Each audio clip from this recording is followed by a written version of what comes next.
അതിന് പബ്ജി അല്ല മീൻ ഇംഗ്ലീഷാണ്. പറഞ്ഞാടാ ഇതില് ജയിച്ചോട്ടെ ഞാൻ, അല്ലെങ്കിൽ ഞാൻ തോൽവിയാ. ആഹാ എത്തിയില്ലോ. ട്യൂഷൻ എന്ന് പറഞ്ഞാൽ വരില്ല, ട്രിപ്പിന്റെ കാര്യന്ന് പറഞ്ഞപ്പോ വേഗം എത്തിയില്ലേ. എൻജോയ്മെന്റ് ആർക്കും ഇഷ്ടമല്ല ടീച്ചർ. എൻജോയ്മെന്റ് മാത്രം മതിയാ, ജയിക്കൊന്നും വേണ്ടേ? എന്റെ 100% വിജയം നീ ആയിട്ട് കളയോ? എന്തിനാ ടീച്ചർ 100% കിട്ടിയിട്ട് ഇപ്പൊ? ടീച്ചർ ഫോൺ എത്ര ശതമാനം ചാർജ് ഉണ്ട് ഇപ്പൊ? ഓക്കെ 82. അപ്പൊ വല്ല കുഴപ്പമുണ്ടാ? ടീച്ചർ പിന്നെ ഡിപ്രഷനാണ് പറയണത്. എപ്പോഴാണ് ഞാൻ പറഞ്ഞേ?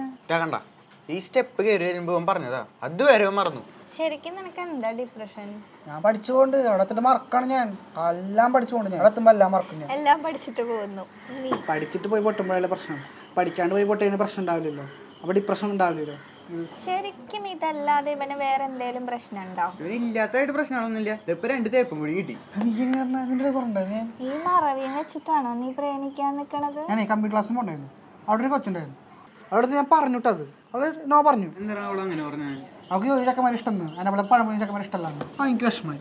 അപ്പോൾ ഞാൻ എന്ത് ചെയ്തു, ഉള്ള ഐഡി എടുത്തിട്ട് എനിക്ക് സെറ്റാക്കാൻ വേണ്ടി എൻ്റെ കൂട്ടുകാരന് കൊടുത്തു. അവനാണ് ഒരു കാട്ടുപൊളിയായിരുന്നു. എന്താ മച്ചു നമുക്ക് നിന്റെ വളർത്തൻ. അപ്പോൾ അവർ ഭയങ്കര ചാറ്റിങ്ങില്ല. അവളൊന്ന് മിഠായി ക്ലാസ് വരപ്പം എൻ്റെ കയ്യിലുണ്ട്. ഞാൻ ആയിട്ട് സീൻ ചെയ്യില്ല, അവന് സ്പോട്ട് ട്രിപ്പിളായി. എനിക്ക് ഡിപ്രഷൻ എടുക്കാണ്ടിരിക്കുമോ? അവളെയും കുറ്റം പറഞ്ഞിട്ട് കാര്യമില്ല. എല്ലാം പെട്ടെന്ന് മറക്കുക എന്നുള്ള ഒരു കാര്യം വെച്ച് നിനക്ക് പ്രത്യേകിച്ച് വേറെ ഒരു കഴിവുമില്ല. അതുകൊണ്ട് നീ ആ ഡിപ്രഷനും അങ്ങ് മറന്നോളൂ. ഞാൻ അതുപോലെ എൻ്റെ 100% വിജയം എന്നുള്ളത് അങ്ങ് മറന്നേക്കാം.